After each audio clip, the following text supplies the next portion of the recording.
qui a donné pouvoir à Mme Isabelle Laurent, M. Yvonique David, qui devrait nous rejoindre, mais qui, dans l'attente, a donné son pouvoir à M. Leblond, et il y a M. Alban Kerbeuf qui est excusé. Donc, j'ai pas reçu d'annonce de questions orales. Donc, je vous propose de désigner Mme Gilles comme secrétaire de séance, si vous n'y voyez pas d'inconvénient. Donc, tout le monde est favorable, merci. Avant de présenter les délibérations, juste un rapide point sur notre centre de vaccination qui fonctionne plutôt bien. Hein, donc voilà, la semaine dernière, il y avait 280 vaccinations par jour. Cette semaine, ça passe à 350 vaccinations par jour. Et alors, en sachant que cette semaine, ce sera fermé jeudi, un jour férié. Et puis, l'idée, c'est de passer la semaine suivante à 425 vaccinations par jour. Alors, en fonction, bien évidemment, de l'arrivée et de l'approvisionnement en doses de vaccins. Donc, voilà. Donc, le retour qu'on a, c'est que c'est quand même plutôt... il y avait besoin de conforter. C'est pour ça qu'on avait commencé à 280 vaccinations par jour, mais que ça fonctionne plutôt bien. Donc, c'est pour ça qu'on est en capacité d'augmenter le rythme des vaccinations, ce qui est quand même plutôt une bonne chose de pouvoir vacciner en proximité, hein, et de vacciner beaucoup pour qu'on puisse arriver à une forme d'immunité. Hein, voilà ce que je pouvais vous dire sur le centre de vaccination. Donc, je propose en transition d'approuver le procès-verbal de la séance publique du Conseil municipal du 29 mars 2021. Alors, il y a eu des rectifications, donc ça a été renvoyé, le dernier PV a été renvoyé aujourd'hui, c'est ça, hein, donc avec la prise en compte des modifications. Donc voilà, je ne sais pas s'il y a des interventions, enfin voilà, ou si ça convient à tout le monde. Donc, je propose de l'approuver. Qui vote contre, s'abstient. Donc, il est adopté à l'unanimité. Je vous remercie. Donc, on va passer à la première délibération qui concerne notre futur équipement public du bocage citadin, qui est un avenant au marché de maîtrise d'œuvre sur cet équipement. Donc, M. Matulin, je vous laisse la parole. Merci, bonsoir à tous. Donc, premièrement, le Conseil municipal a approuvé le lancement du concours de maîtrise d'œuvre le 18 décembre 2017, qui a retenu l'équipe d'essai d'architecture, déclinée le 5 novembre 2018. Au stade du concours, le montant estimatif des travaux était de 7 840 000 € hors taxes, 6 850 000 pour les deux tranches fermes et 990 000 pour la tranche optionnelle. Et le coût total d'opération a été arrêté à 12 millions d'euros TTC. Le 5 décembre 2019, le Conseil municipal a ensuite approuvé l'APD pour la construction de l'équipement public, qui intègre dès la première tranche ferme l'extension du restaurant scolaire initialement prévu en phase optionnelle et arrêté le coût des travaux à un montant prévisionnel de 7 406 500 € hors taxe. La tranche ferme 2 intègre la construction du groupe scolaire, une école primaire regroupant une école maternelle de 3 classes et une école élémentaire de 5 classes, un accueil périscolaire et un accueil de loisirs sans hébergement de 60 classes.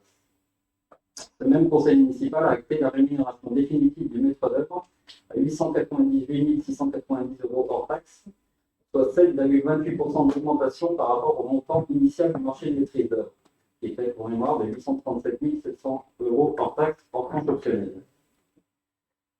La reprise des études en février 2020 et les modifications souhaitées apporter au projet, soit 4 classes supplémentaires, 2 primaires et 2 de maternelle, des accès extérieurs à la salle de réunion pour usage en dehors des heures d'école, la sécurisation des accès à l'intérieur du bâtiment et la mutualisation des espaces ASH engendreront un ajustement du marché de l'équipe de maîtrise d'œuvre.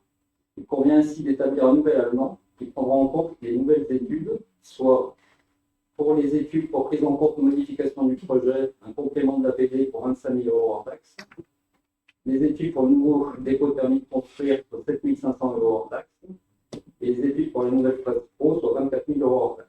Ce qui nous fait un total d'avenant pour la maîtrise d'œuvre de 57 000 € hors taxe. Donc cet avenant augmente de 6,8% le montant du marché initial et porte l'augmentation globale, comprenant les autres avenants, à plus 14,08%.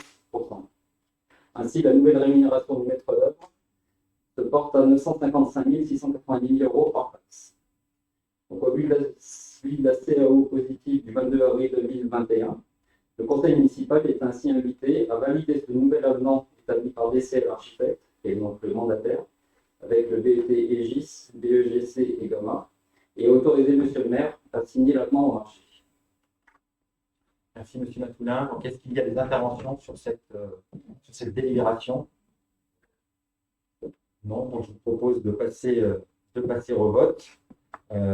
Donc, de valider ce nouvel avenant établi par DCL Architectes, avec les mandataires BET, BEGC et Gamma, et de m'autoriser à signer l'avenant au marché. Donc, qui s'oppose? Qui s'abstient? C'est adopté à l'unanimité. Je vous remercie.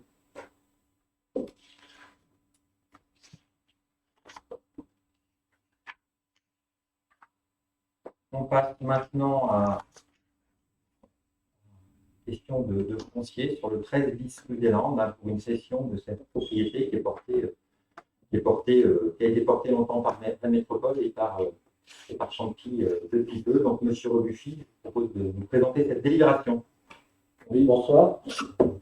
La ville est propriétaire depuis 2003 d'un ensemble bâti d'une surface habitable de 218 m² situé au 13 bis rue des Landes à Champy. Ce bien, libre d'occupation, il a été occupé par l'école de musique, cadastré AE33, s'étend sur une parcelle d'une superficie de 964 m². Pour rappel, cette propriété a été rachetée en février dernier auprès de la métropole à percentage foncier de 2003 à 2021, et ce au prix de 308 806,84 €. Pour mémoire, un projet avait été présenté sur le précédent mandat en 2019 par Étudiants Construction, mais n'a pas abouti car le bailleur nous a fait savoir que même à 95 000 € de cession foncier, il ne pouvait réaliser le projet de construction de 6 logements tel qu'envisagé. Deux autres promoteurs ou bailleurs sociaux, Archipel Habitat et Kéredes, ont alors été sollicités pour des études de faisabilité. Les contraintes de constructibilité, notamment sur le nombre de places de parking, n'ont pas permis de présenter un projet économiquement plus équilibré. La commune a reçu par la suite une offre d'acquisition d'une agence immobilière pour un de ses clients au prix de 400 000 € net vendeur.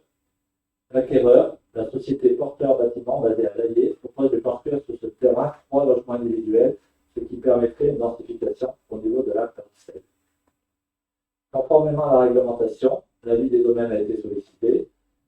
Il est proposé ce soir au conseil municipal de décider de la cession de la parcelle cadastrée AE numéro 33 d'une contenance de 964 m² au profit de la société Porteur Bâtiment. Dire que la cession se fera au prix de 400 000 € net vendeur, les frais d'agence et les frais de notaire étant à la charge de l'acquéreur. Confier à maître Lunel, notaire à Champy, la rédaction des actes notariés correspondants et autoriser M. le maire à signer tout acte administratif ou notarié à intervenir ainsi que tout document se rapportant à cette affaire. Merci, M. Rebuffy. Est-ce qu'il y a des interventions? Monsieur Leblanc. Bonsoir à tous, monsieur le maire, monsieur le premier adjoint. Lorsque nous avions présenté, vous y faisiez référence tout à l'heure au conseil municipal de juin 2019, le précédent projet, composé de 6 logements aidés, l'opposition de l'époque, par la voix de M. Rebuffy, avait dit, je cite, « Nous souscrivons aux objectifs d'habitat intermédiaire à vocation sociale ». D'un point de vue financier, vous êtes en cohérence avec vos propos d'alors, puisque vous regrettiez, dès juin 2019, que le prix de vente soit, selon vous, trop bas. Trop bas par rapport à celui d'un promoteur privé, évidemment. Mais comment pouviez-vous souscrire à l'objectif d'habitat à vocation sociale et vouloir dans le même temps vendre au-delà du prix réglementaire maximal, prix plafond, destiné au logement aidé? Eh bien, nous le savons maintenant. Parce que vous ne vouliez pas faire de logement aidé sur cette parcelle. Parce que vous ne teniez pas plus que ça à faire de cette opération de réhabilitation un exemple de rénovation thermique dans un quartier dont les propriétaires des maisons des années 60 auraient pu trouver l'inspiration par des visites, par une mise en valeur du chantier, et d'un projet accompagné par la ville. Et parce que vous ne vouliez pas finalement de ce que nous souhaitions, impulser des projets de rénovation thermique de l'habitat ancien pour concilier l'impérieuse nécessité de réduire la part des consommations énergétiques liées au logement, avec en même temps la pertinence de préserver l'identité architecturale d'un quartier qui représente une étape du développement passé et de l'extension passée de notre commune.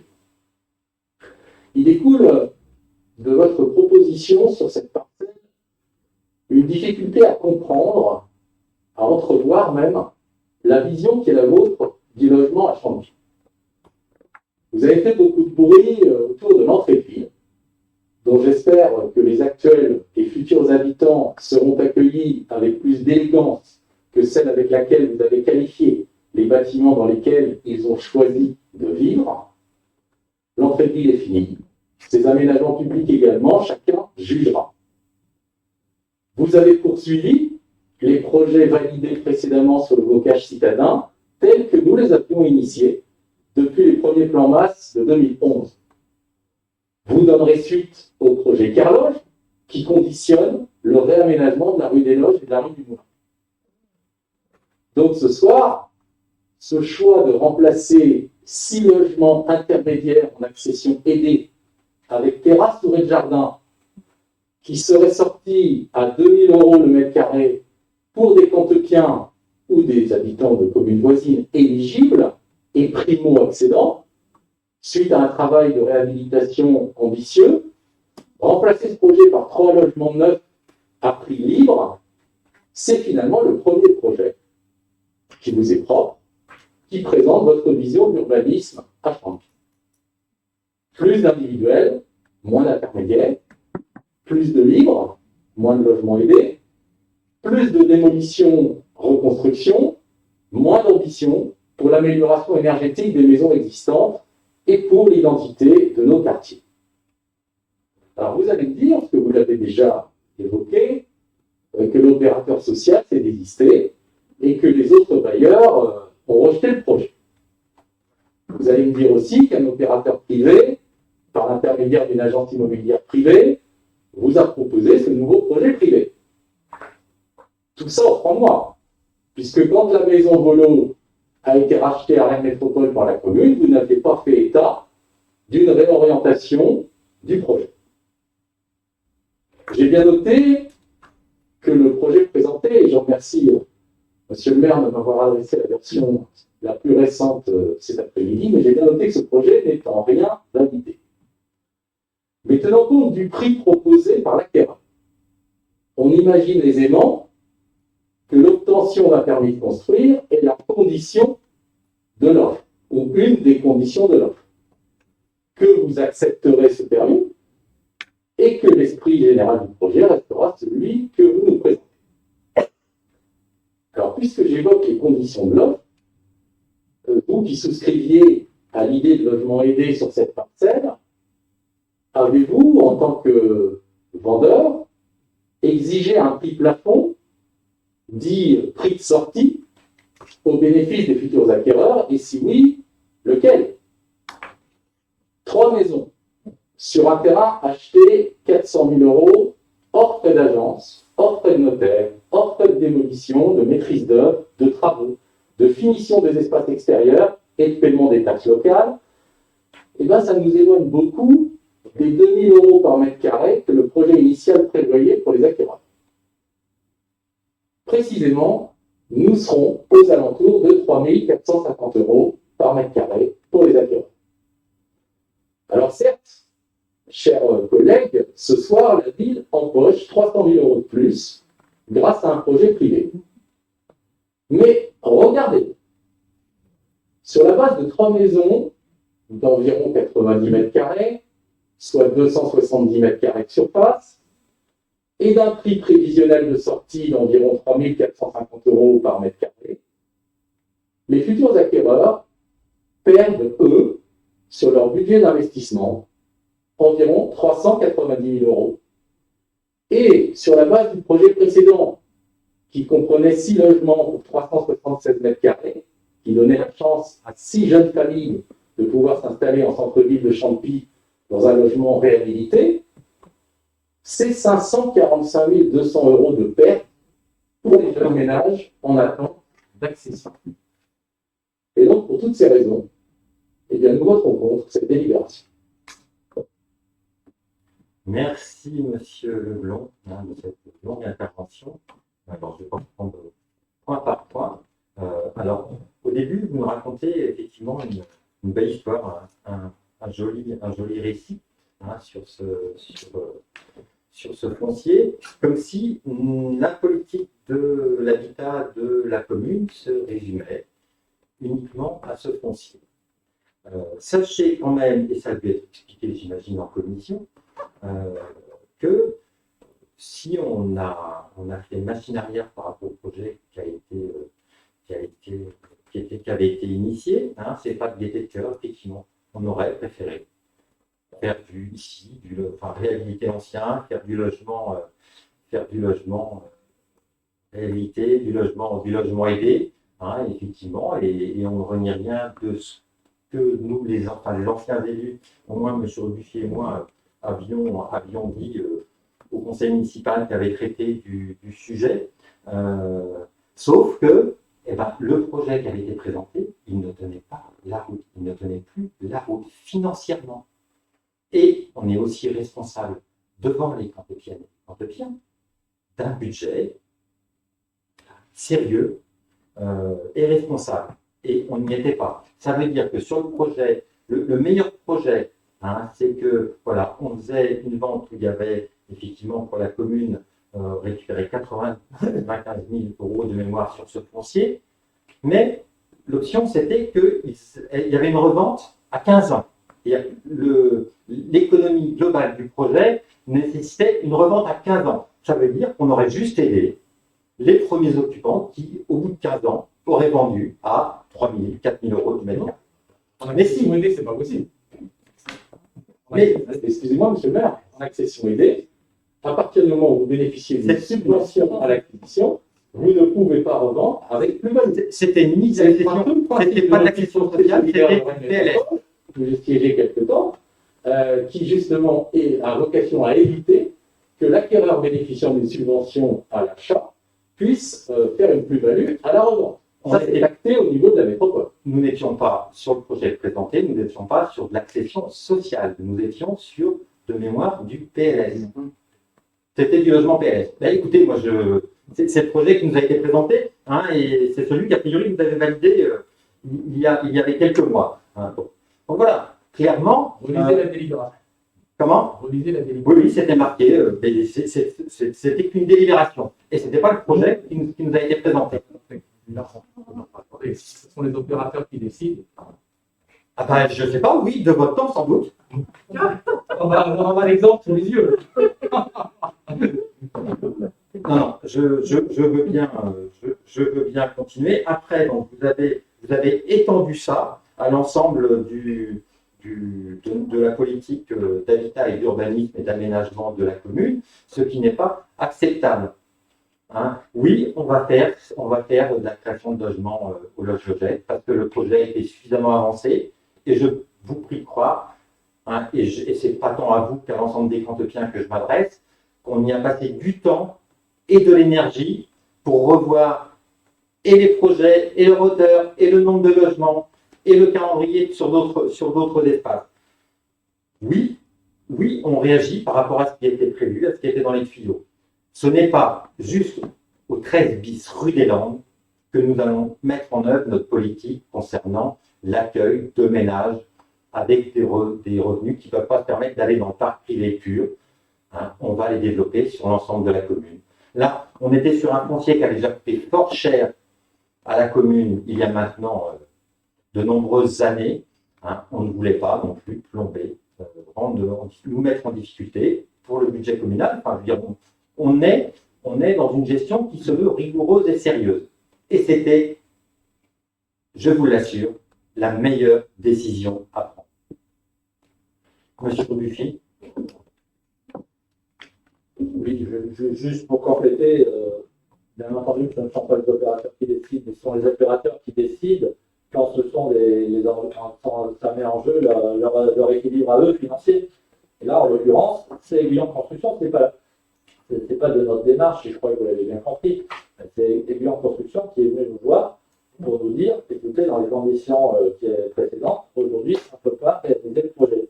Et on vous demande de pouvoir autoriser la revente au bout de 15 ans.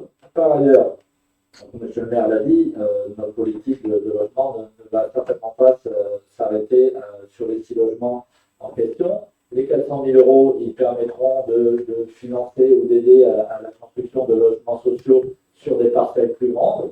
Aujourd'hui, c'est vrai que vous avez peut-être un peu décroché depuis un an, mais il y a une grande difficulté pour les opérateurs de faire du logement social sur la réhabilitation, notamment dû au fait que le coût du foncier a beaucoup augmenté sur ces 3-4 dernières années. Et donc aujourd'hui, ce que nous disent les bailleurs sociaux, c'est qu'ils sont en difficulté. Ils sont aussi obligés, de par les mesures qui ont été prises au niveau du gouvernement, de financer sur leurs fonds propres sur un plus grand pourcentage qu'auparavant.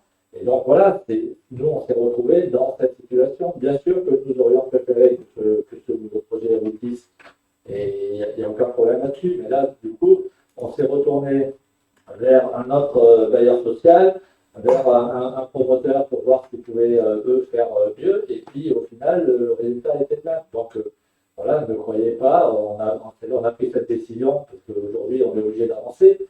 Vous avez porté ce foncier pendant 18 ans, et je sais que sur ce 12, pendant des années, vous... Nous qui l'avons acheté. Oui.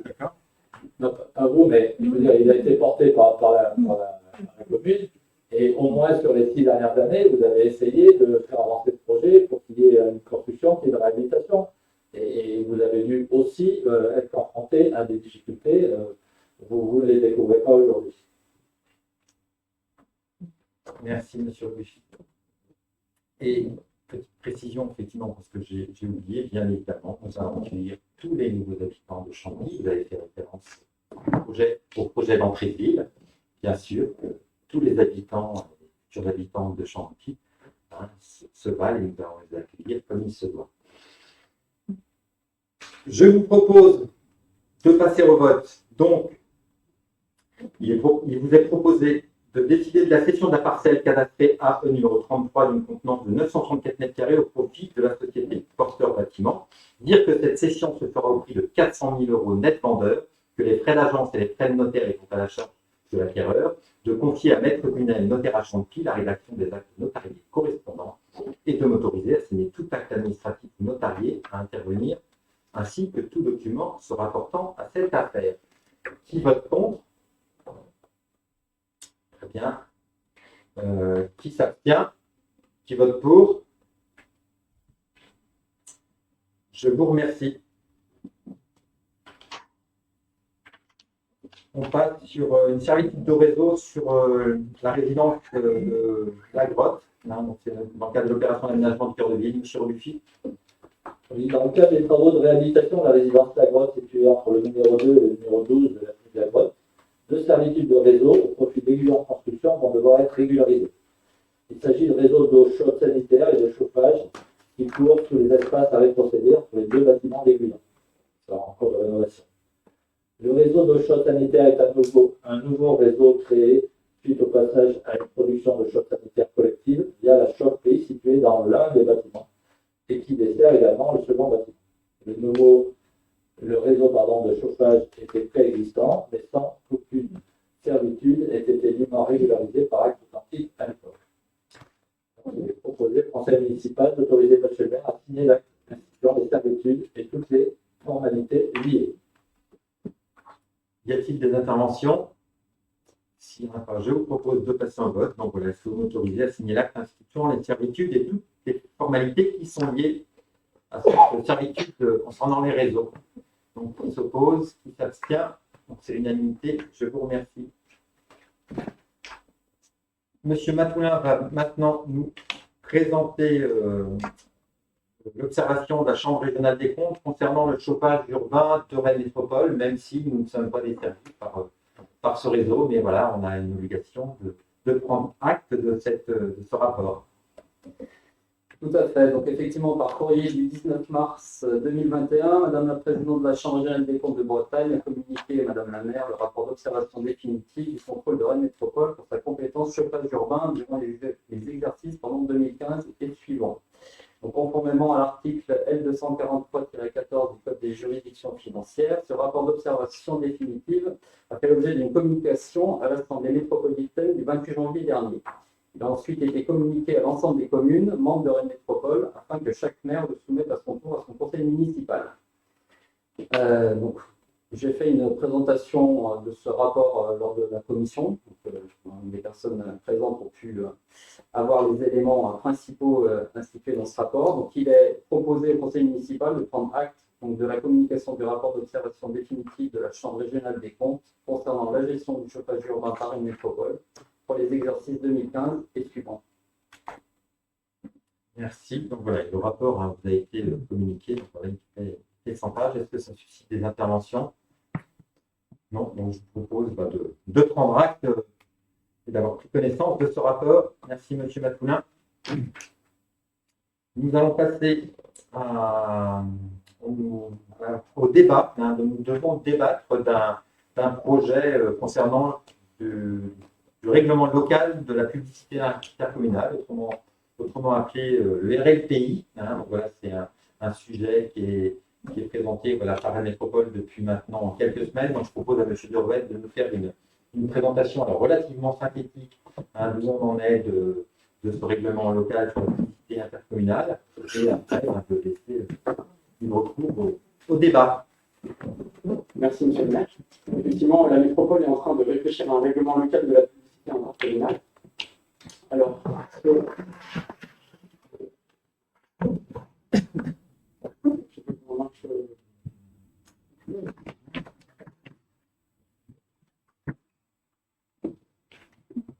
règlement il va nous permettre de réglementer trois dispositifs. Donc, les publicités, donc les panneaux qui sont en bord de nos routes, les préenseignes qui indiquent la proximité d'un magasin, d'une enseigne, et les enseignes donc, qui est apposé sur le magasin. Donc directement la boulangerie, la ficherie, le bar de la mairie, etc. Je vais attendre un petit peu d'avoir le support visuel pour que vous puissiez me suivre.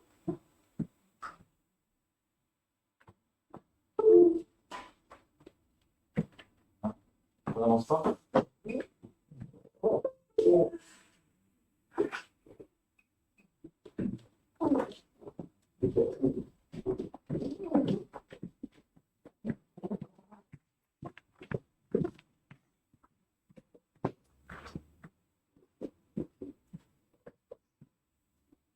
Donc les trois dispositifs qui sont réglementés par ce règlement sont donc les publicités, les préenseignes et les ventes. Et c'est des dispositifs uniquement. Pourquoi maintenant? Parce qu'il y a un certain nombre de communes de la métropole qui ont un règlement local de la publicité qui devient caduc bientôt. Et la métropole propose d'obtenir un règlement qui serait partagé par les 36 communes. Champy n'en était pas doté. Donc ce sera le cas une fois que le règlement local de la publicité intercommunale sera adopté. Donc là, on est dans la phase de débat de concertation, et le but, c'est d'adopter le règlement en juillet 2022. Ce qu'implique ce règlement, le pouvoir de police qui était allé au préfet jusqu'à aujourd'hui sera au maire, donc ce sera le maire qui devra faire respecter ce règlement.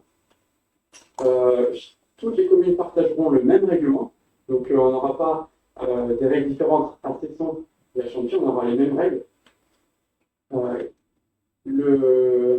La taxe locale de la publicité intercommunale n'est pas impactée par le règlement, mais évidemment, en changeant les règles, il y aura potentiellement des impacts. Et une fois que le règlement est mis en place, les publicités et les préenseignes ont 2 ans pour se mettre aux normes et les enseignes ont 6 ans pour se mettre aux normes. Donc, je disais qu'il n'y a pas de règlement différent en fonction des communes. Par contre, il va y avoir un raisonnement par zone.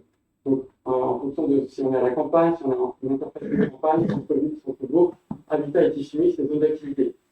Ce qui fait que, par exemple, dans l'écopole sud-est, on aura les mêmes règles sur Rennes, Champy-Cesson, mais on n'aura pas les mêmes règles dans l'écopole sud-est que dans le centre-ville de Champy.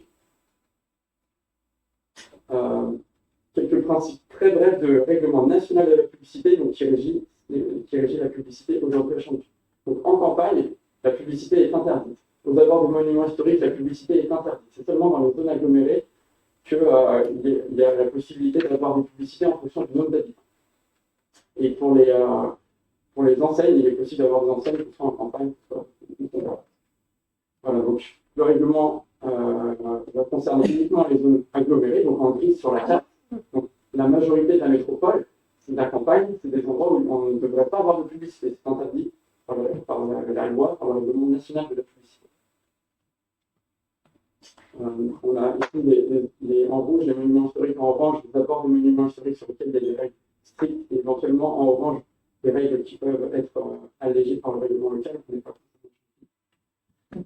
En rose foncé, l'unité urbaine de Champy, donc de la métropole, et Champy en fait partie, et dans cette zone, le règlement pourra être plus souple. En tout cas, le règlement national de la publicité est plus souple. Il y a plus de possibilités d'avoir des publicités de plus grande taille en plus grande.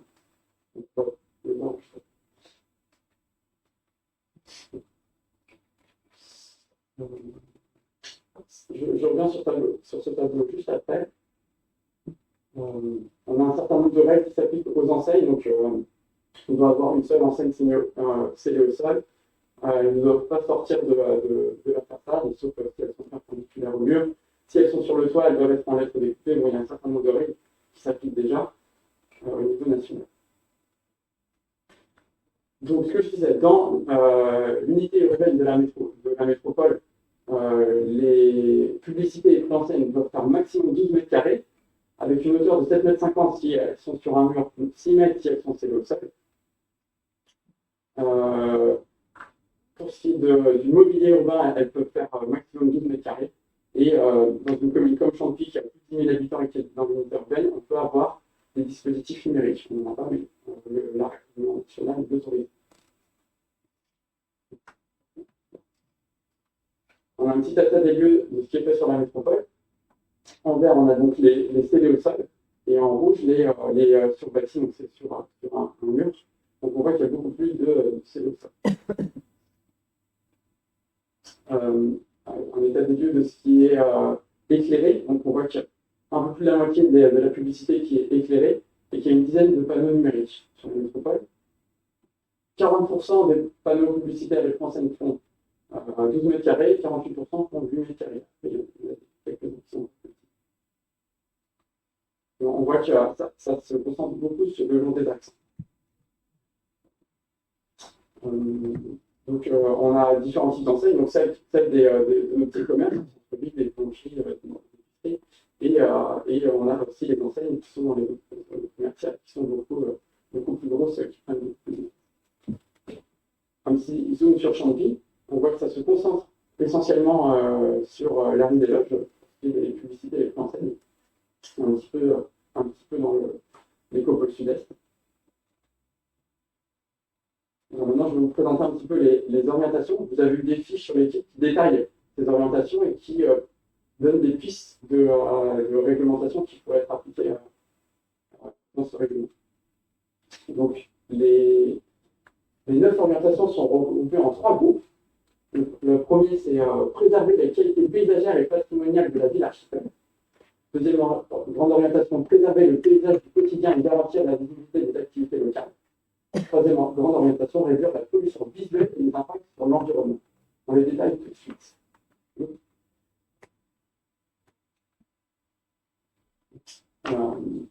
Première orientation, garantir la qualité des interfaces ville-campagne.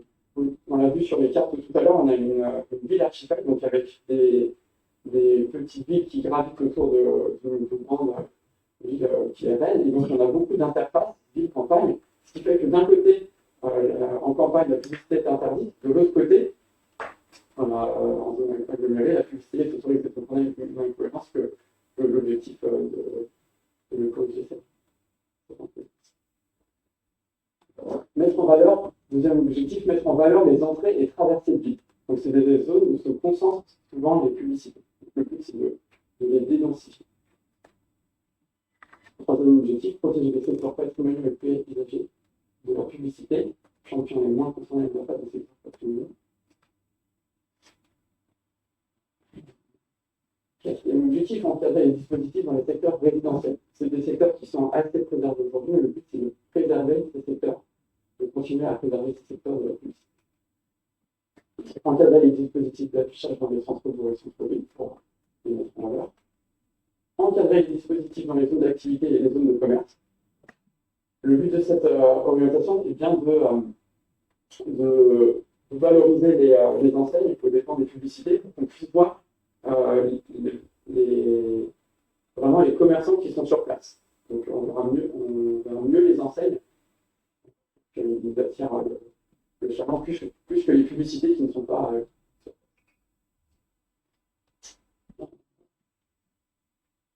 orientation 3.1, d'identifier les axes saturés en dispositif d'affichage. Donc encore une fois, l'objectif c'est d'aérer les axes très denses en publicité.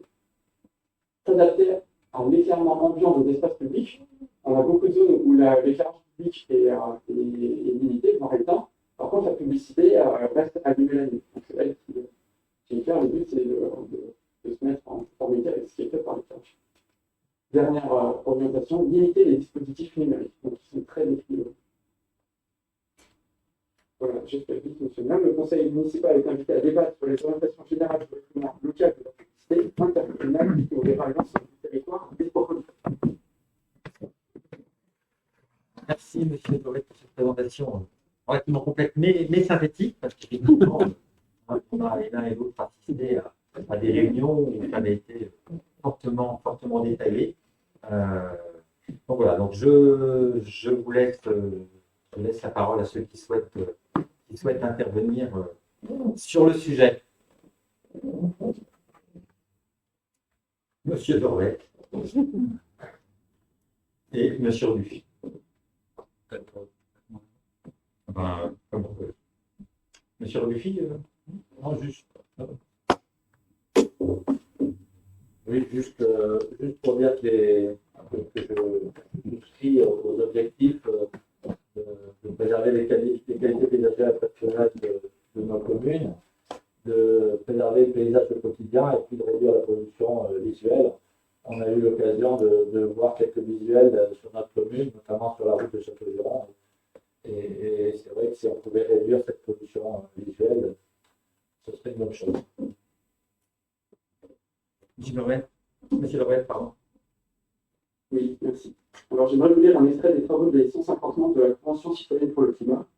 Pour rappel, ils ont été mandatés par le gouvernement pour mener une réflexion sur les moyens de parvenir à diminuer les émissions de gaz à effet de serre de 40% d'ici 2030. Sur le sujet de la publicité, voici ce qu'ils disent. En tant qu'individu, la publicité fait partie de notre quotidien. Il faut considérer qu'un individu moyen est exposé chaque jour à des centaines, à des milliers de messages publicitaires. Radio, presse, télévision, applications mobiles, téléphone portable, boîte à lettres, transport en commun, voie publique. Tous les médiums possibles sont utilisés pour inciter à consommer toujours plus. Nous considérons que cette surexposition incite à la surconsommation en créant des besoins nouveaux ou en invitant à renouveler les produits pourtant encore fonctionnels. Nous considérons que la surexposition publicitaire n'est pas compatible avec les objectifs de réduction des émissions de gaz à effet de serre de moins 40% d'ici 2030. En effet, il semble difficile de consommer moins lorsque les incitations à la consommation à tous les âges et sans avoir le choix sont aussi présents dans la vie quotidienne. Alors, je partage ce point de vue et j'aimerais ajouter ceci. À l'heure du réchauffement climatique, nous n'avons pas besoin qu'un 4x3 sous-entende qu'un homme, un vrai, roule vite dans une grosse voiture. 4 ans après MeToo, nous n'avons pas besoin qu'un scellé au sol, géant, suggère qu'une femme est émoustillée à la vue d'une bouteille de whisky.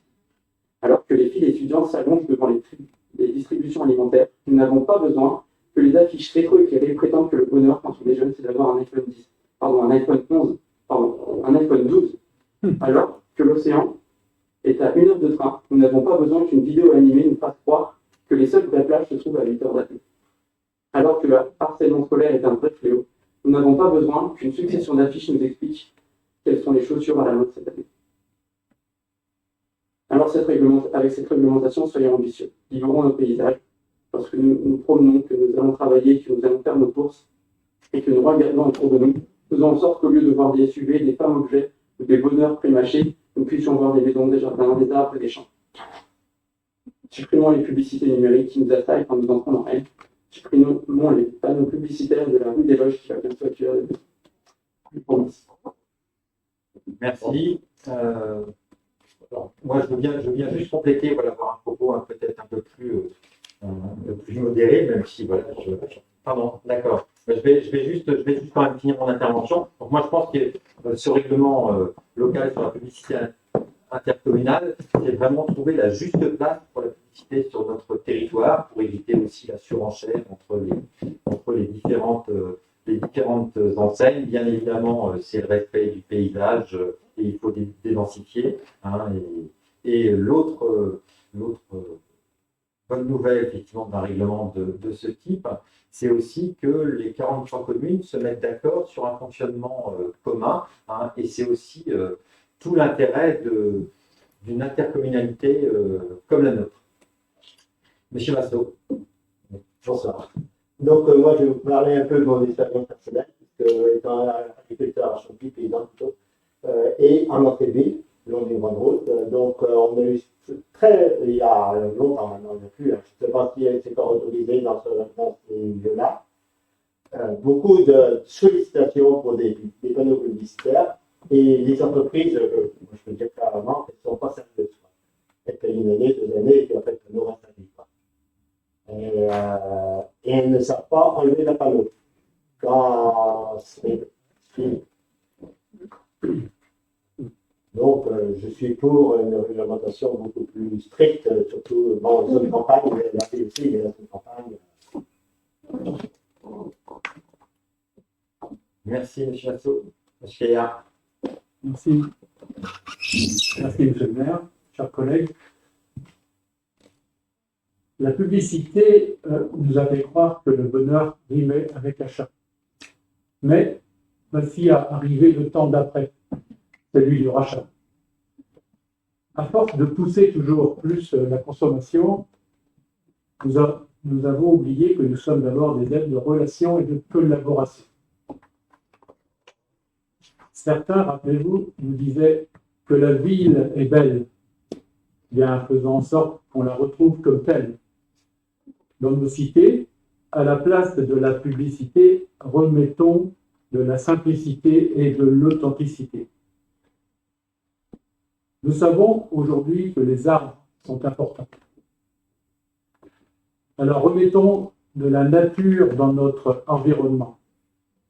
Pour éviter que tous les abords de ville ne se ressemblent, plantons des arbrisseaux plutôt que des forêts de panneaux. Car finalement, la question est dans quel type de ville et dans quelle société voulons-nous vivre? Doit-on laisser la publicité gérer notre vie? Doit-elle nous imposer notre manière de manger, notre manière de nous habiller, de nous déplacer? À titre indicatif, j'ai regardé sur mon téléphone et j'ai vu que la publicité sur les automobiles a représenté en 2019 en France 4,3 milliards uniquement sur la publicité automobile. Ça m'interroge. Chacun peut voir ce qu'on aurait pu faire avec cet argent. Par exemple, un soutien, surtout en ce moment, aux petits commerces, aux petites entreprises qui, eux, n'ont pas les moyens de se payer les 4,3 qui envahissent notre paysage. Alors, vous allez me rétorquer, et vous n'avez pas tort, on n'est pas là pour parler du fond.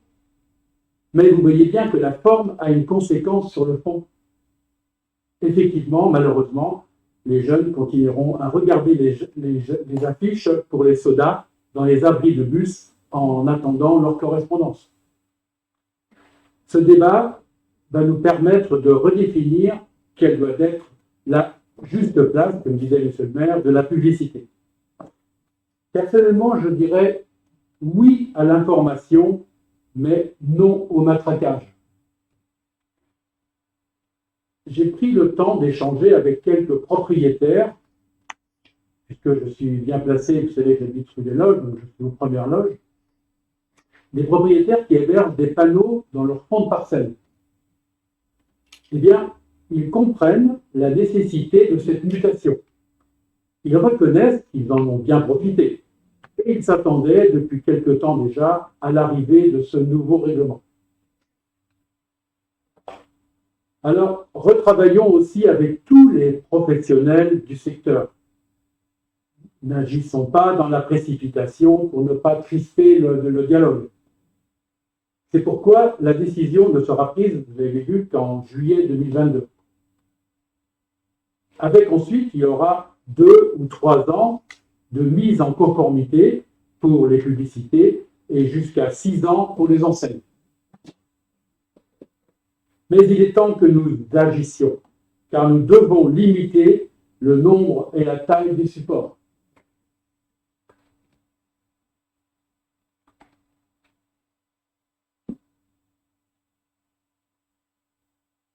Alors que nous menons une réflexion sur l'éclairage, M. Durbet a dit tout à l'heure, il serait anormal qu'un travail ne soit pas aussi mené, l'éclairage public, pardon, il serait anormal qu'un travail ne soit pas mené sur la consommation d'énergie et la limitation de l'éclairage de ces panneaux lumineux.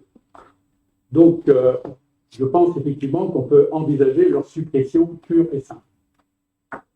Pour cela, donc, il faudra que nous soyons courageux, il faudra que nous soyons ambitieux pour que, de nouveau, on puisse dire « plus belle ma ville ».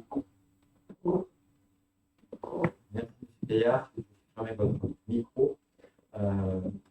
Donc voilà, donc, s'il n'y a pas d'autres interventions au débat, je vous propose de le clore et de vous donner quand même, en sachant qu'il y aura une présentation et un travail en conférence des maires le 10 juin, que l'ensemble des communes et puis des services continuent à travailler sur des ateliers réglementaires sur mai et juin, qu'il y aura un débat, le débat sera porté au Conseil métropolitain du 17 juin prochain, avec un séminaire de partage collectif, a priori qui est prévu en juin, en septembre, validation des orientations plutôt au cours de l'été et en septembre, et ce sera le règlement local de la publicité intercommunale sera arrêté au Conseil métropolitain du 18 novembre 2021. Enfin, ça, c'est le calendrier prévisionnel. Et donc, nous allons entendre parler dans les semaines et les mois à venir. Je vous remercie. Nous allons passer à l'école de musique et de danse du Suède et puis délibérer sur notre participation pour l'année 2020-2021. Monsieur Montorieux, je vous laisse présenter. Bonsoir à toutes et tous. Donc, en janvier dernier, le conseil municipal était informé du bilan de fonctionnement sur l'année scolaire 2019-2020 du Suède. Pour mémoire, donc, les 265 élèves cantopiens contre 301 en 2018-2019 représentaient donc 35,24% des effectifs. Donc avec Berne qui représentait 34,97% des élèves, Champy constituait donc la plus grande part de la provenance des élèves. Pour la rentrée 2020-2021, il y a 210 élèves cantopiens qui sont répartis de la façon suivante: 130 en musique, 62 en danse et 18 en éveil pluridisciplinaire. La situation financière s'améliore avec un montant total de dépenses de 917 812,37 € et un montant total de recettes de 940 839,75 €, soit un résultat positif de 23 027,38 €. Les dépenses sont composées donc à 95% de charges de personnel. Les recettes sont réparties à hauteur de 32% pour les familles, 9% pour le conseil départemental et 57% pour la charge des communes. Donc on est resté sur des montants identiques que sur les précédentes années. Suite au vote de son budget primitif 2021, il sollicite les communes adhérentes, Chantilly, Verne, Cornuno, Poitou et Saint-Armel, à verser leur participation respective pour un total identique de 540 000 €. Champy voit sa participation baisser, 181 648 €, dont 153 198,50 € pour la musique, 28 449,50 € pour la danse, contre 196 131,50 € pour l'année 2020. Le conseil municipal est invité à voter la participation financière de la ville au Suède pour un montant de 181 648 € pour l'année 2020. Je vous remercie. Pour l'année 2021. On va rectifier. Est-ce qu'il y a des interventions? Il n'y en a pas. Eh ben, je vous propose de passer au vote. Donc, qui s'oppose sur cette participation financière, qui s'abstient? Donc, c'est l'unanimité. Et en espérant que l'ensemble des élèves de l'école de musique et de chant qui se fait, voilà, arrivent à trouver un fonctionnement normal à partir de la rentrée de septembre. Parce que voilà, c'est aussi des structures qui ont quand même beaucoup souffert dans leur fonctionnement depuis plus d'un an. Alors, poursuivre. Donc, nous allons, monsieur Charkaoui va nous présenter l'adhésion à l'Association nationale des élus en charge des sports. Merci, monsieur le maire. Bonsoir à toutes et à tous. L'Association nationale des élus en charge du sport, ANDES, dispose aujourd'hui d'un réseau de plus de 8000 communes, composé de maires adjoints en sport, d'élus locaux et intercommunaux. L'ANDES est un vecteur d'échange privilégié sur les politiques sportives des villes et permet d'accompagner au quotidien les élus locaux grâce à ses réseaux d'experts et ses relais de terrain. Par ces échanges structurés sur des outils dédiés et accessibles sur son site internet, ces adhérents bénéficient ainsi d'un partage enrichissant d'expériences, conseils et de bonnes pratiques à échelle nationale. Des journées d'études et des publications en ligne complètent l'approche thématique et des partenaires comme l'AMF et les fédérations sportives soutiennent leur réseau en apportant leur contribution. Et il est proposé au conseil municipal d'adhérer à l'Association nationale des élus en charge du sport pour un montant annuel de 232 €, d'autoriser monsieur le maire à signer tout document s'y rapportant. Merci, monsieur le maire. Merci, monsieur Charkaoui. Est-ce qu'il y a des interventions sur le sujet? Monsieur de Porsampar. Oui, merci, monsieur le maire. Bonsoir à toutes et à tous. L'Association nationale des élus en charge du sport adresse régulièrement aux communes des informations relatives au fonctionnement de l'association sportive, à l'activité des fédérations sportives et sans que celles-ci soient adhérentes. Peut-être avez-vous été sollicité par l'association de Chantilly ou par une ou plusieurs de leurs sections, ce qui pourrait justifier l'intérêt d'une telle adhésion. Sinon, nous nous interrogeons sur la plus-value apportée au entretien par cette adhésion. Cette information est après indiquée dans votre délibération, et bien que le coût, certes, soit modique, nous nous abstiendrons. Merci, monsieur Charkaoui. Est-ce que vous avez des compléments d'information à donner? Oui, tout à fait. Non, ce n'est pas une décision émanant des associations sportives, c'est une décision que nous avons prise pour plutôt nous enrichir sur le plan tout simplement sportif et de bénéficier de conseils de la part d'une association qui a des compétences dans le domaine. Je vous remercie. Effectivement, je pense que quand on sollicite une association, alors on a y apporté, participe, c'est bien aussi de participer à son fonctionnement, parce que je pense qu'on va s'y retrouver. Mais il faudra sans doute en faire le bilan et peut-être que dans les commissions, il y aura aussi une information qui pourra vous être communiquée sur l'intérêt d'avoir adhéré à cette association nationale. Je vous propose de passer au vote. Donc, qui vote contre, qui s'abstient. Donc, que d'autres personnes votent pour.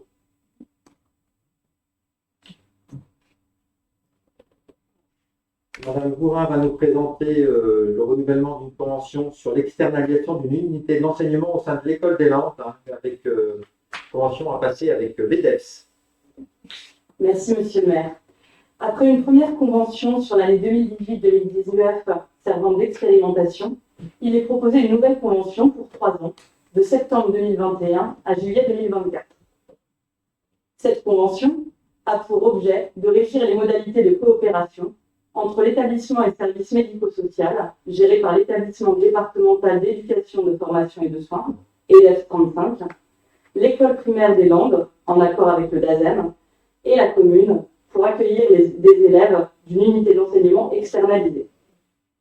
En application de la loi du 11 février 2005 pour l'égalité des droits et des chances, la participation et la citoyenneté des personnes handicapées, et de la loi du 26 juillet 2019 pour une école de confiance, la scolarisation en milieu scolaire à temps plein ou partiel des élèves présentant un handicap, les trois partenaires ont décidé de favoriser l'inclusion scolaire et sociale des enfants accueillis à l'ESMS de l'EDEF 65.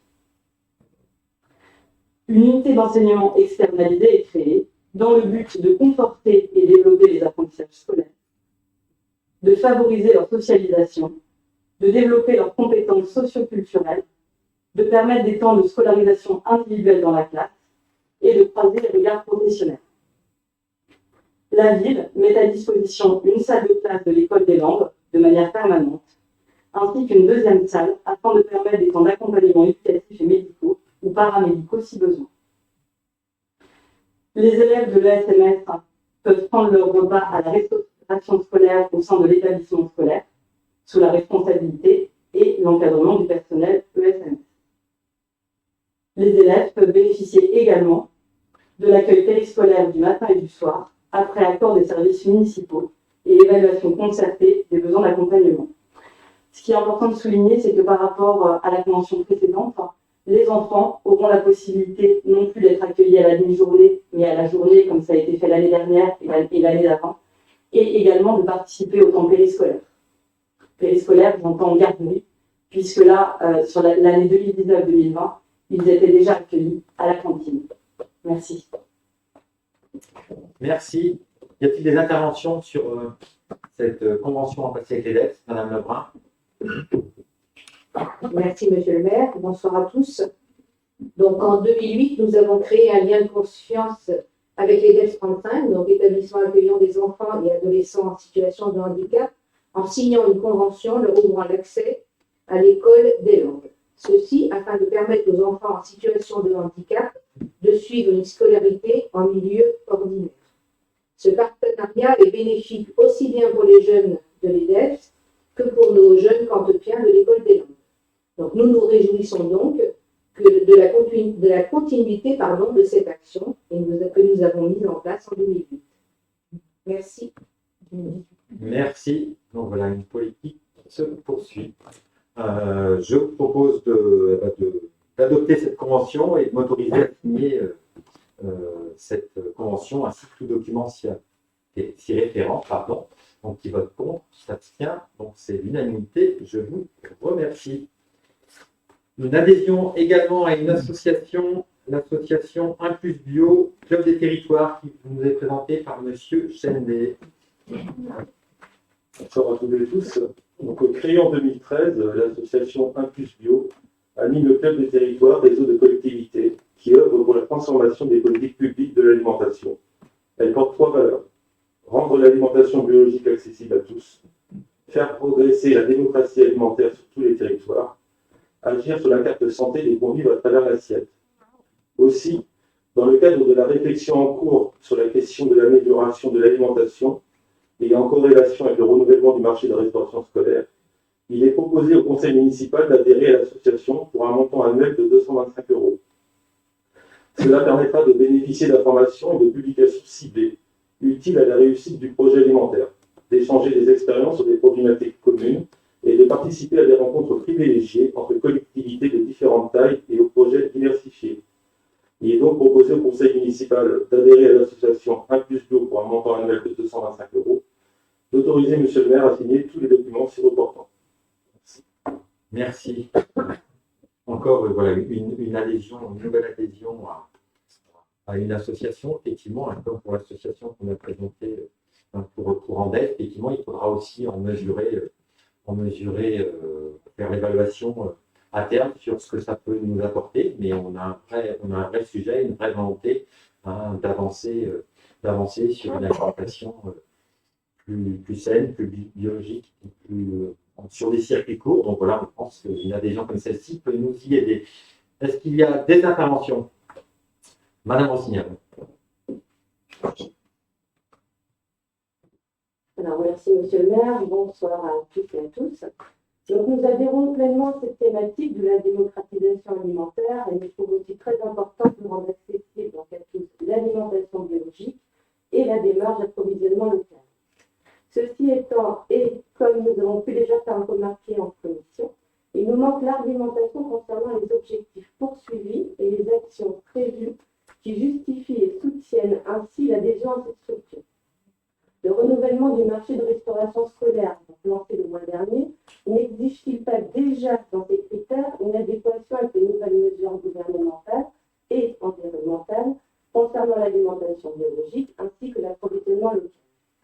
Le nouveau prestataire ne devrait-il pas respecter ces conditions et par la même occasion, grâce à des animations, sensibiliser nos enfants et personnels des collectivités? Certes, l'adhésion à cette association n'est pas un enjeu en soi, mais quel apport en est réellement souhaité et pour quelles actions concrètes? Donc, en l'absence d'une argumentation plus convaincante, nous nous abstiendrons.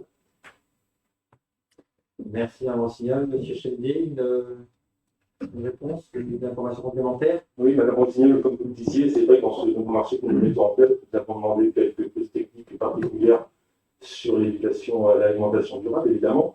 Mais quand ce marché sera attribué, c'est pas là que la démarche va s'arrêter. Au contraire, c'est là que tout commence. Quand on peut aller plus loin, on peut partir sur la base de ce qu'on propose aux prestataires, mais on peut aller beaucoup plus loin.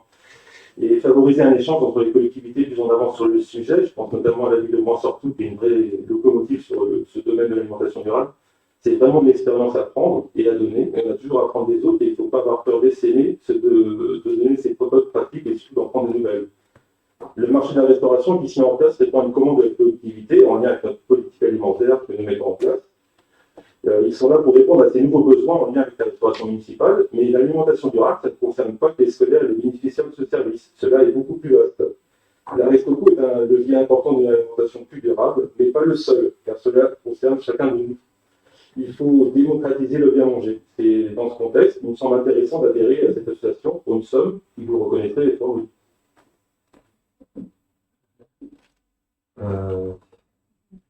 Monsieur Massot. Ouais.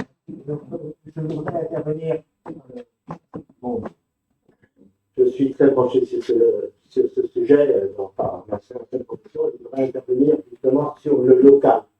J'ai transmis à quelques élus un article où il est dénoncé que le ministre de l'Agriculture a considéré que les élevages de poulets industriels étaient locaux. Parce que les poulets sont élevés au frais. Donc, d'adhérer à une association qui peut nous mettre en garde contre ce type de dérive est intéressant. Merci, M. Massot. Merci, M. Massot. Pardon. M. Caillard, vous voulez intervenir? Oui, je voulais dire à l'opposition, à la minorité, que je ne comprends pas vraiment votre abstention ou votre vote contre pour deux adhésions à des associations qui, en fait, servent aussi de conseil, un apport d'expertise et de formation, et qui, forcément, entraînent dans ces formations et d'expertise des prix préférentiels. Vous savez très très bien comment ça fonctionne. Donc, je veux dire, largement, ces 200 ou ces 300 euros seront largement amortis. Donc, voilà. Vous pouvez vous exprimer sur ça. Merci, même si je ne pense pas que ce soit une façon d'avoir des produits moins chers, mais bien sur des échanges d'expérience. Et je pense qu'à terme, et on l'a vu sur le travail qui a été mené cette année sur la commune, on aura aussi des choses à apporter à cette association. Sur aussi nos bonnes pratiques qu'on pourra aussi diffuser. C'est aussi une façon, à mon avis, de faire rayonner Champy à l'extérieur et notamment sur ce créneau. Je vous propose de passer au vote. Donc, qui s'abstient, qui vote contre, pardon, qui s'abstient, d'accord, pardon, excusez-moi, je n'ai pas mis ça dans l'ordre, qui vote contre et le reste vote pour. Merci. Nous allons passer à un exercice annuel qui est celui du tirage au sort des jurés d'assises. Mon petit papier. Je vous propose, donc l'arrêté préfectoral doit désigner 9 personnes pour la commune de Champy pour participer potentiellement au prochain au tribunal d'assises. Donc pour le tirage au sort, il convient de tirer au sort un nombre de noms triples de celui fixé par l'arrêté préfectoral. Donc on doit tirer 27 noms donc du classeur que j'ai entre les mains. Hein. Donc, il ne faut pas retenir les personnes qui n'auront pas atteint 23 ans le 31 décembre 2021, c'est-à-dire les personnes nées après le 31 décembre 1998. Donc, je vous propose que chaque conseiller donne un numéro de page, donc les pages sont entre 1 et 725. Et ensuite, chaque conseiller donne un numéro de ligne entre 1 et 10, sauf pour la page 725 où il n'y a que cette ligne. Donc, je vous propose de démarrer.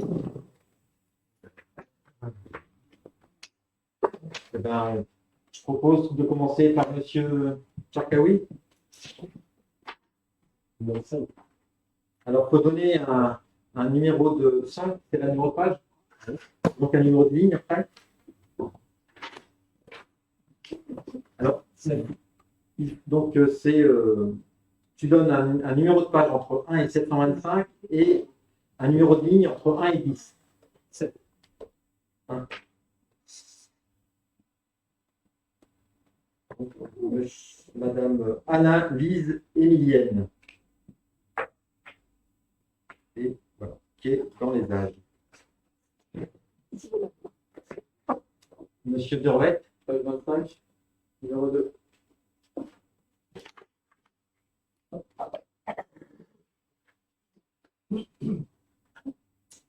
Madame Bahu Louise Germaine Angèle, donc, qui est aussi dans les âges. Donc, vous les notez, hein, c'est pas que je vous dis. Après, Monsieur Rebuffi. Page 30, ligne 5.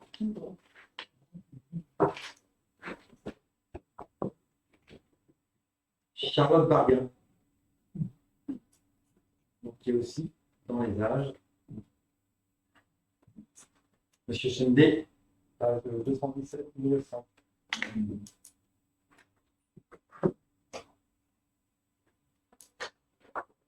217 et 5, c'est ça? Durand Dimitri.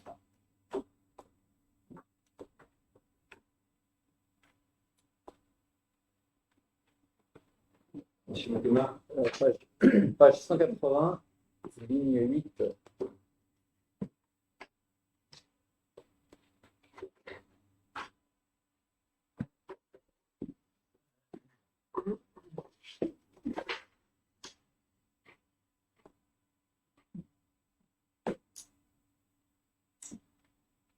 Delair Raoul.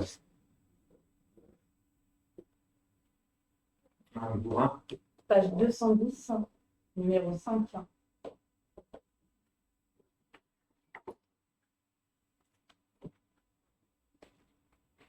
Dubourdieu Marie.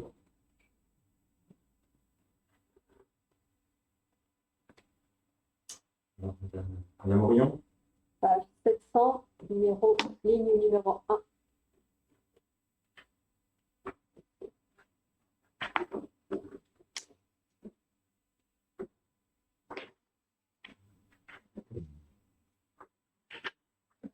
« 701, c'est ça? Froidec Gaël.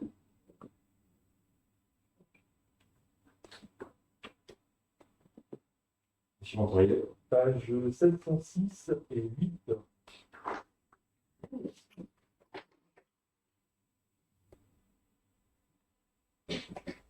Vallée Steven.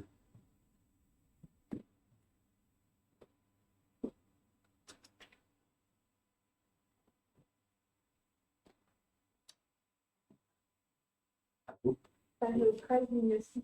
Excusez-moi. Page 13, ligne 6.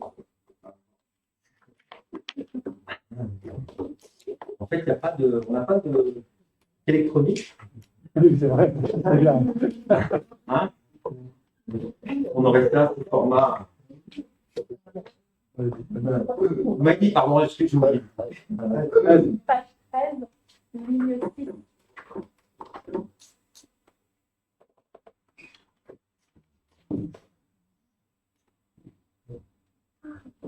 Angot Didier. Bordel. 404.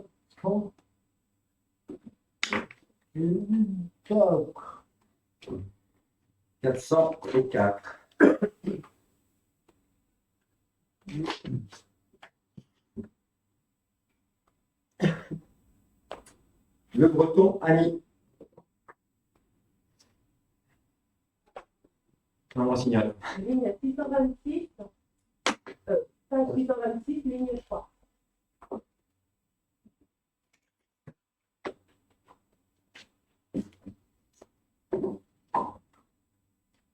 Rick Charlotte, qui est né en 94.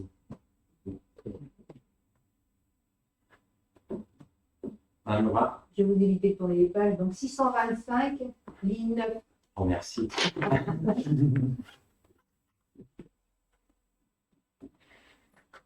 Richard de la Tour, Anne-Charlotte, Isabelle. C'est long.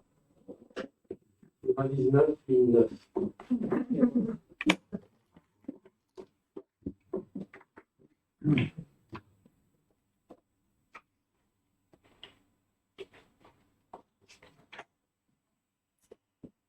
Solène Brisorgueil. Un bourgeois, oui. 389, 9.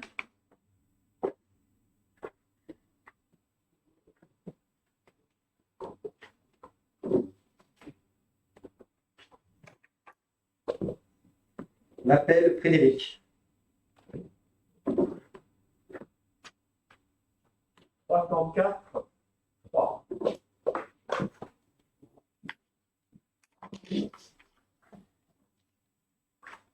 Dieu 2, Anne-Sophie. Je ne comprends pas. 44, 6.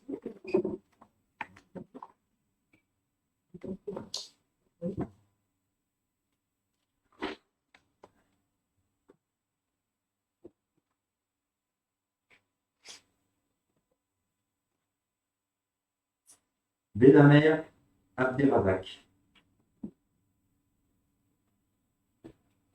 Moi Oui, 121.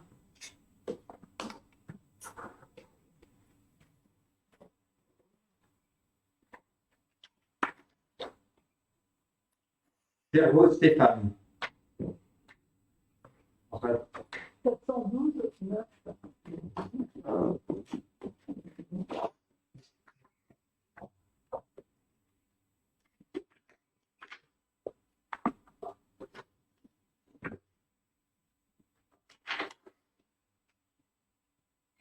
Le Guyadère, Christelle.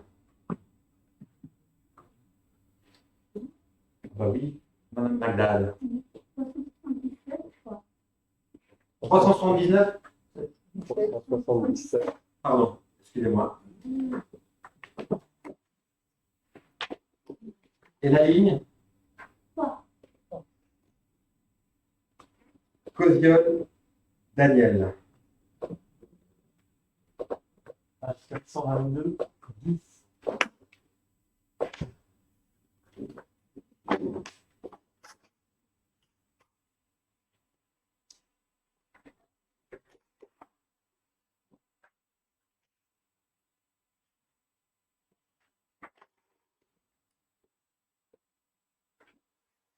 Yao Yamke de Virginie.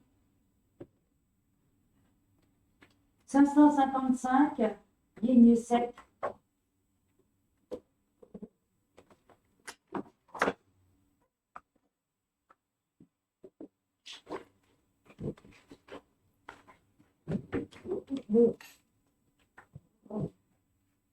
Osbert Arnaud.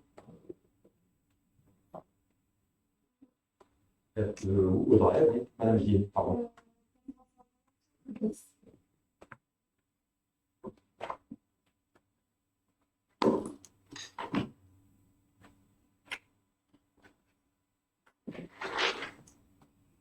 Le Pelletier Corentin.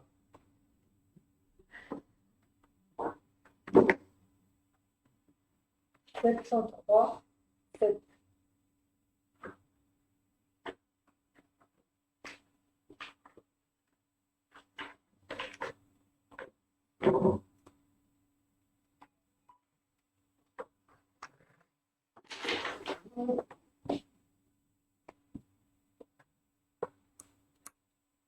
Turquet Béatrice.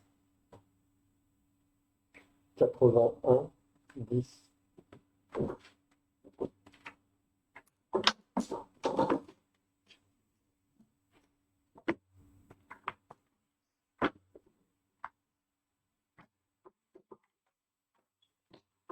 De l'autre côté. Ouais, on est d'humeur. Boule Sandrine. Le 100, numéro 3.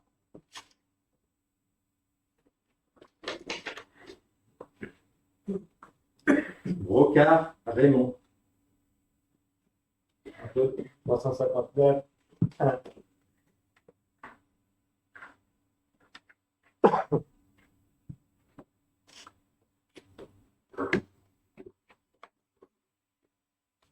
Jégu Vincent. 392, 6.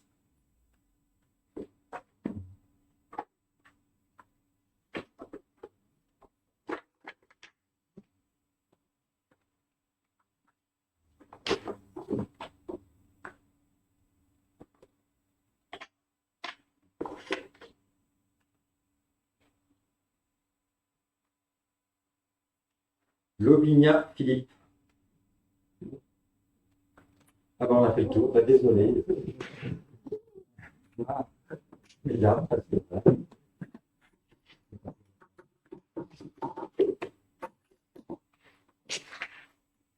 Eh bien, nous en avons terminé avec ce conseil municipal. Donc, vous avez sur table le bilan de la gestion déléguée, enfin surtout des déclarations d'intention d'aliéner, qui ont été prises sur les derniers conseils municipaux. Donc, on se retrouve en conseil municipal le 28 juin à 19h. Monsieur Leblanc. J'attends pas la réponse ce soir, mais j'aurais deux questions sur les deux. D'abord, il y a une parcelle à 1489 de 48 millions qui figure sur le cadastre en ligne. Et comme il est annoncé une surface de 25 000 m², la parcelle, je ne vois pas de parcelle de 25 000 m² dans ce secteur-là, donc ça m'intéresserait de savoir laquelle il s'agit. Et sur les parcelles Ouest France AB 47 à 52, savoir si c'est un projet qui justifierait cette mise en vente. Alors, on regarde ça, effectivement. Merci. On va vous faire le tour. Je vous souhaite une bonne... 28 juin, 19h. 28 juin, le prochain conseil municipal. Hein, donc, mais encore, donc, vous avez reçu un mail, hein, parce que voilà, vous n'avez pas pu savoir qu'il y a des élections départementales et régionales les 20 et 27 juin. Hein, et donc voilà, on va avoir besoin des forces vives pour obtenir les bureaux de vote. Donc voilà, pour ceux qui n'ont pas fait le tour, dans vos entourages, voilà, vous avez des gens qui sont prêts à être assesseurs, et bien n'hésitez pas à en informer la mairie. Je vous remercie.